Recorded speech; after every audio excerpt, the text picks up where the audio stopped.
안녕하십니까. 춘천 한마음교에서 온 김용구라고 합니다. 저는 평생 분노에 잡혀 살았던 분노의 화신이었는데요. 분노 하나 해결해 보려고 이것저것 다 해보다 결국 복음으로 해결받고 더 이상 분노의 화신이 아닌 부활의 증인으로 살게 된 얘기를 하고자 합니다. 제가 어렸을 때 부모님은 장사를 하셨는데요. 다행히 장사가 잘 돼 넉넉하게 살다 부모님이 그만 빚보증을 잘못 썼는 바람에 가세가 순식간에 기울어졌어요. 저는 이남이녀 중 장남인데요. 장남이다 보니 어린 나이에도 일찌감치 집안일을 도와야 했습니다. 초등학교 5학년 때 친구와 재미있게 놀고 집에 왔더니 방금 같이 놀았던 친구의 어머니께서 우리 어머니를 쥐잡듯 잡고 계시더라고요. 알고 보니 우리 집에 빚을 받으러 온 빚쟁이였는데요. 학교가 끝나면 놀 시간도 부족할 나이인데 가게를 봐야 하니 별로 기쁘지가 않더라고요. 빚은 빚을 낳았어요. 이젠 하루에도 빚쟁이들이 몇 분 더 오셨는데요. 그 와중에도 빚쟁이들이 오는 시간이 서로 겹치지 않는 게 그렇게 신기할 수 없더라고요. 가게는 힘들지 빚은 쌓이지. 빚쟁이들의 빚 독촉은 갈수록 심각해서 어린 나이에 부모님이 빚쟁이들에게 당하시는 모습을 바라보는 건 정말이지 죽기보다 싫더라고요. 부모님도 싫으셨겠죠. 그래서 하루는 아버지가 피하고 또 하루는 어머니가 피하고 결국 어린 제가 상대할 때도 참 많았는데 이때부터 저는 제 감정을 표현하지 않고 무조건 참았던 것 같아요. 그러다 중학교에 가게 되었지만 납부금을 제때 내본 적이 별로 없었습니다.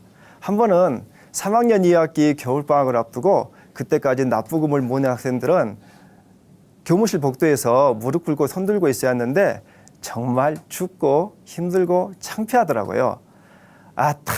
그 납부금 좀 안 냈다고 진짜 해도 너무하네. 너무 악에 받쳐 고개를 뻣뻣이 들고 있었어요. 왠지 그렇게라도 하지 않으면 저 자신이 너무 비참하더라고요. 다행히 선생님들 덕분에 얼마 후 풀려났는데 참 기가 막혔어요. 집에서는 빚쟁이들한테 당하지, 학교에서는 행정실에 당하지. 초등학교 때부터 거의 날마다 이런 일이 생기다 보니 순했던 제 성격이 저도 모르는 사이에 조금씩 이상해졌고 말도 더듬기 시작했습니다. 빚을 못 갚는 죄로 어떤 수모나 모욕도 무조건 참아야 하다 보니 제 마음 안에 말로 표현할 수 없는 분노가 쌓이더라고요. 그러다 꼭 엉뚱한 데서 분노가 폭발하곤 했는데요. 정말 아무 일도 아닌데 한 번 폭발하면 걷잡을 수 없더라고요. 한 번은 동생들하고 밥을 먹다 여동생한테 화가 나서 손에 그냥 잡히는 대로 던진다고 던진 것이 젓가락을 던져가지고 입술이 찢어져 병원에 가야 했어요. 막내 여동생은 저한테 말대꾸 하다가 너무 많이 맞아 순간 실성한 사람처럼 되었고요. 남동생은 눈이 펄펄 내리는 한겨울에도 맨발로 멀리 떨어진 친구 집까지 도망쳐야 했고요. 아버지는 제 욕설을 듣고 바로 자살을 기도하셨습니다. 지금 생각하면 제가 어떻게 그랬을까 싶은데요. 진짜 무서운 건 밖으로 표현하지 않고 안으로 차곡차곡 쌓아두는 분노였어요. 분노가 극심할 때는 제가 저를 감당할 수 없더라고요. 제가 가장 무서워하는 사람은 바로 저였습니다. 무슨 짓을 할지 모르니까요.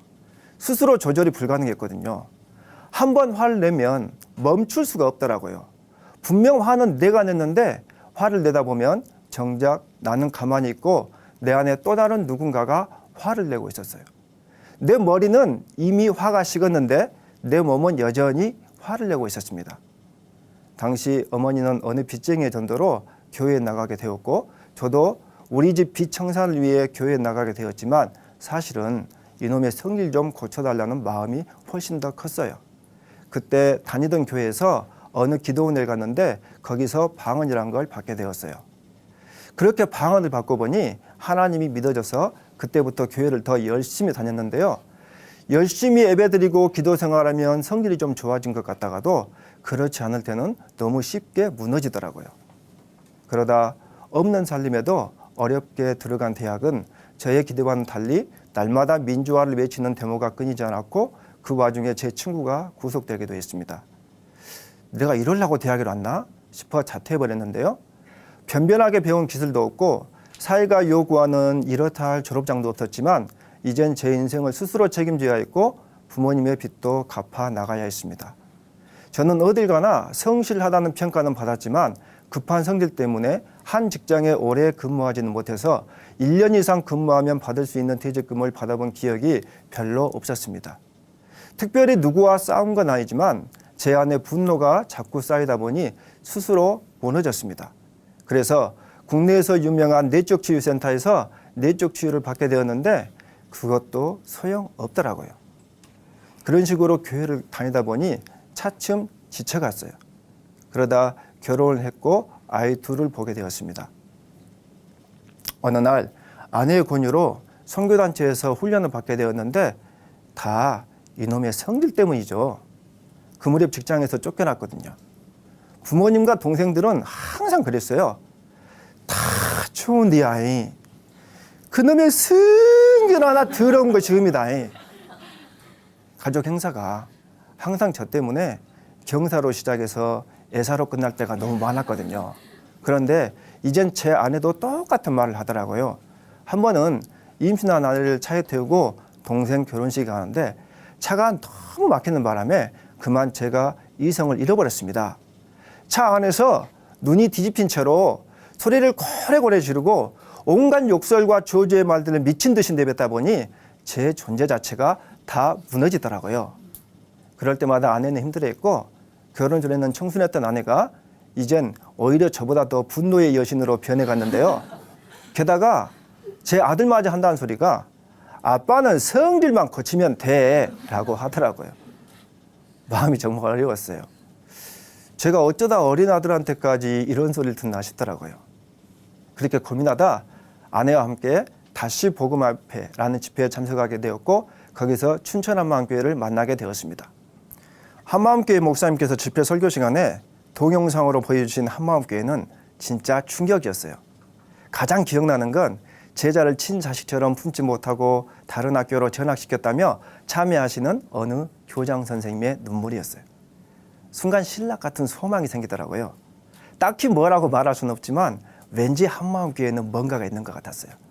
그러다 선교단체에서 단기 선교를 가게 되었는데 저는 평소 좋아했던 일본으로 가게 되었습니다. 단기 선교만 다녀오면 좋아질 거란 기대감으로 없는 돈에 보험까지 예약해가며 단기 선교에 적극적으로 임했지만 이놈의 성질은 여전했습니다. 내가 이거 하나 때문에 얼마나 많은 대가를 지불했는데 아직도 이 모양이란 말인가. 이제 모든 것이 끝났다고 생각하니 살아도 산 목숨이 아니더라고요. 그렇게 2달 정도 패닉 상태로 누워 있었는데 아내가 한마음교회 자매한테 받았다는 교회 책자를 주더라고요. 다시 복음 앞에 집회를 다녀온 후 아내는 단 하루도 그 한마음교회 자매에게를 안 한 적이 없었거든요. 그 자매가 같은 팀의 자매들에게 엄청 강한 확신으로 복음을 선포하더라는 이야기였는데 그때 그 이야기가 문득 생각나더라고요. 그래서 그 자매가 줬다는 그 책을 읽다 예수님을 주인으로 믿는다는 부분에서 바로 이거다 싶더라고요. 부활도 알고 죄도 알겠는데 예수님을 주인으로 믿는 믿음은 생소했거든요. 그래서 가까운 지역에 있는 한마음교회 작은 교회에 참여하게 되었습니다. 너무 절박한 마음에 참여한 첫날부터 저의 치부와 연약한 부분들을 숨김없이 다 드러냈습니다. 그 책을 읽고 나름 확신이 있었거든요. 한편으론 팔자 좋아 보이는 아줌마들 몇 명 모인 데서 무슨 선한 게 나올 수 있을까 하는 의심도 들었습니다. 저도 믿고 있다고 생각했는데 말끝마다 부활 하더라고요. 안 믿는 사람들도 아는 부활을 왜 자꾸 강조하는지 참 황당했습니다. 저는 작은 교회에 참여하면 뭔가 획기적인 변화가 있을 줄 알았는데 매주 작은 교회 예배에 참여해도 잘 모르겠더라고요. 작은 교회 일꾼은 무조건 간증만 쓰라고 하고 예배만 시작되면 팔자 좋아 보이는 아줌마들은 자기가 쓴 간증을 읽으면서 허구한 날 질질 짜고요. 다 우는데 저만 멀뚱멀뚱 있는 것도 참 징하더라고요. 안 잊고 와서라도 부활 꼭 깨닫고 만다 다짐하고 또 다짐했지만 이놈의 성질은 여전했습니다. 예배 드리러 가다 차 안에서 아내와 다투고 차를 버리고 집에 가버린 적이 있었는데요. 한겨울에 구둣발로 10시간을 걸어갔는데 성질 부려봐야 저만 춥더라고요. 그리고 아주 사소한 일로 작은 교회 일꾼과 크게 다투고 3개월 동안 교회를 떠났던 적이 있었는데 그때부터 이상한 일이 생기더라고요. 6살 먹은 둘째 아들은 또래 아이들보다 말이 늦어 유치원에 적응하지 못하고 날마다 백수인 저와 함께 집에 있었는데 집에서 김성도 목사님의 2분 41초짜리 다시 복음 앞에 집회 설교 요약 동영상을 컴퓨터로 자꾸 보더니 글쎄 목사님 흉내를 내더라고요. 전능자께서 오셨다 가셨는데 그냥 가셨겠습니까? 우리에게 확실한 증거를 주시고 가신 것을 믿습니까? 부활. 당신은 부활을 소망합니까? 하며 하루 종일 똑같은 말을 반복했었고 작은 교회 예배가 있는 토요일에 다가올 때면 빨리 예배 가자고 졸라대기도 했는데요. 전에는 아빠 싫어 안 먹어 정도밖에 못한 애가 길게 말하는 게 기특하기도 하고 신기했었는데 3개월 동안 똑같은 말을 날마다 듣다 보니 교회로 돌아오라는 주님의 음성으로 들려서 교회로 돌아왔는데요. 돌아오면 금방 될 줄 알았는데 아까운 시간만 흘러가니 제 속이 점점 타들어가더라고요. 저도 그때까지 예수님을 믿고 있다고 생각했어요. 다만 급한 성질 때문에 좀 힘들 뿐이라고 생각했었는데 그 상황에서 제가 할 수 있는 일을 하곤 주님 앞에 엎드리는 것 외엔 아무것도 없더라고요. 주님, 제발 부활의 주님을 만나게 해주세요. 제발 저 좀 살려주세요. 하며 주님께 간절히 기도드리는데 다행히 저의 기도에 응답해 주셨습니다. 작은 교회 예배 시간에 어떤 자매가 자기 간증을 읽는데 그 자매의 간증을 통해 그동안 일꾼이 보내준 말씀과 간증이 하나로 쭉 연결되면서 부활이 깨달아지더라고요. 부활의 증거를 통해 모든 사람들이 믿을 수 있게 해주셨는데 저는 부활의 증거가 아닌 다른 것으로 믿고 있었어요. 느낌과 감정이 있어야 한다고 생각했었고 은사를 통해 믿는 거라고 생각했었는데요. 그건 믿음이 아니었어요. 제 안에 부활이 실제가 되니 그동안 나는 무엇을 믿고 살았나 하는 생각이 들더라고요. 하나님께서는 모든 사람들이 믿을 수 있도록 부활의 증거를 통해 예수님을 하나님으로 믿고 성경의 모든 말씀을 믿을 수 있게 해 주셨어요. 그리고 저의 주인이 되어 주시기에 예수님께서 부활하시더라고요. 예수님께서 부활하셔서 모든 사람들이 믿을 만한 증거까지 주셨는데도 저는 그동안 예수님을 믿지 않고 여전히 제가 주인 되어 살아왔었더라고요. 분노 때문에 힘들었던 것이 아니라 예수님을 믿지 않았기 때문에 힘들었더라고요. 불우한 환경 때문에 분노했던 것이 아니라 예수님을 믿지 않았기 때문에 분노했더라고요. 이것이 하나님을 배반한 마귀 중심이었습니다. 그래서 예수님을 믿지 않는 죄를 회개하고 예수님을 마음의 주인으로 영접했는데요. 예수님을 주인으로 영접하면 분노가 없을 줄 알았는데 여전한 분노 때문에 당황했는데요. 성경에 내가 원하지 않는 악을 향하는 옛사람이 내 안에 있다는 거예요. 부활의 주님을 만났지만 여전히 제 안에서 나오는 분노 때문에 헷갈렸는데요. 제 안에서 나오는 분노는 옛사람의 모습이지 새 피조물의 모습이 아니었어요. 이미 2000년 전에 저의 옛사람은 예수님과 함께 십자가에서 죽었는데 제 안에서 나오는 옛사람의 모습을 마치 진짜 저의 모습인 양 그동안 마귀에게 철저히 속고 살아왔었어요. 부활을 통해 옛사람의 죽음을 믿지 못하고 제 안에서 옛사람의 모습이 더 이상 나오지 않는 행위를 통해 믿으려 했기 때문에 제 삶이 근본적으로 변하지 않았던 거였어요. 결국 모든 것을 다 이루신 예수님을 믿지 않는 악한 중심이었습니다. 그래서 부활을 통해 옛사람의 죽음을 믿고 믿음으로 선포하며 나가니 드디어 제 삶이 변하더라고요. 어느 새벽 부활하신 주님 앞에 서게 되었는데요. 부활하신 주님 앞에 선 저의 모습은 더러워도 그렇게 더러울 수 없었습니다. 너무나도 더럽기 짝이 없는 저에게 임하신 주님께 너무 죄송해서 제 안에서 통곡이 터져 나오더라고요. 주여, 저를 떠나소서. 제가 죄인입니다. 하며 마음속으로 소리쳤는데 이런 저를 주님은 저의 있는 모습 그대로 받아주시며 저를 여전히 사랑한다고 하셨습니다. 그와 동시에 새 피조물의 은혜가 임했는데요. 제가 얼마나 엄청난 존재인지 얼마나 거룩한 존재인지 비록 지금은 육신을 입고 살지만 이미 천국 백성이기에 이 땅의 그 무엇으로도 저를 그리스도의 사랑에서 끊을 수 없다는 것이 깨달아지는데 제가 그 은혜를 감당할 수 없더라고요. 저의 거룩함이 저를 창조하신 예수님과 한 생명을 이룰 정도의 거룩함이라는 사실에 제 가슴이 터질 것 같더라고요. 게다가 새 피조물인 제가 예수님과 연합되었다는 사실은 저를 정말 미치게 만들었습니다. 눈에 보이는 상황과 환경에 관계없이 제 안에는 주님의 기쁨과 평강이 차고 넘쳤습니다. 예수님은 저의 분노뿐만 아니라 저의 모든 문제를 해결해 주셨고 저를 부활의 증인 삼아 주셨습니다. 저는 그동안 전도 한번 제대로 못하고 살았는데 이젠 예수님의 부활이 너무 확실하니 아주 자연스럽게 부활의 증인으로 살게 되더라고요.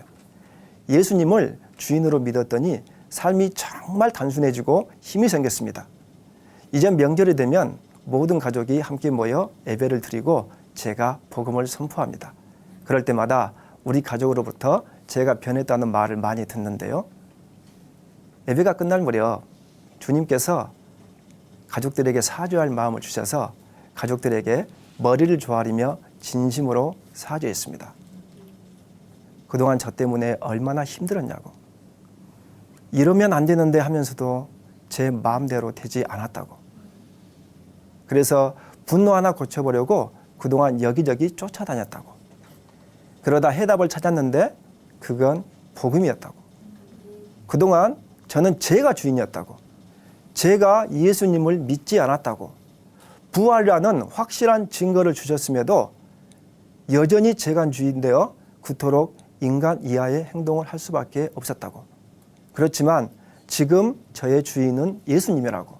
저의 생명과 재물의 주인은 예수님이라고. 그래서 정말 평안하다고 말씀드리며 사죄했더니 가족들이 제가 변했다고 오히려 저를 위로하며 진지하게 복음을 다시 듣는데 순간 우리 가족에 대한 소망이 생기더라고요. 차를 몰고 나가면 여전히 도로는 막히지만 평안합니다. 저 때문에 항상 파장 분위기였던 가족 행사는 이젠 오히려 저 때문에 웃음꽃이 피고 경사로 시작해서 경사로 끝나게 되었습니다. 저보다 더 분노의 여신이었던 아내와 저는 이제 복음으로 영원히 하나가 되었고 아내는 청순하고 현숙한 아내가 되었습니다. 아빠는 성질만 고치면 돼 했던 아이는 이제 아빠는 자전거만 고쳐주면 돼 라고 하더라고요. 복음이면 다 되더라고요. 복음이면 충분했어요.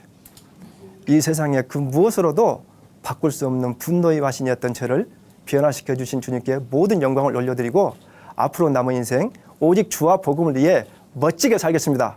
감사합니다.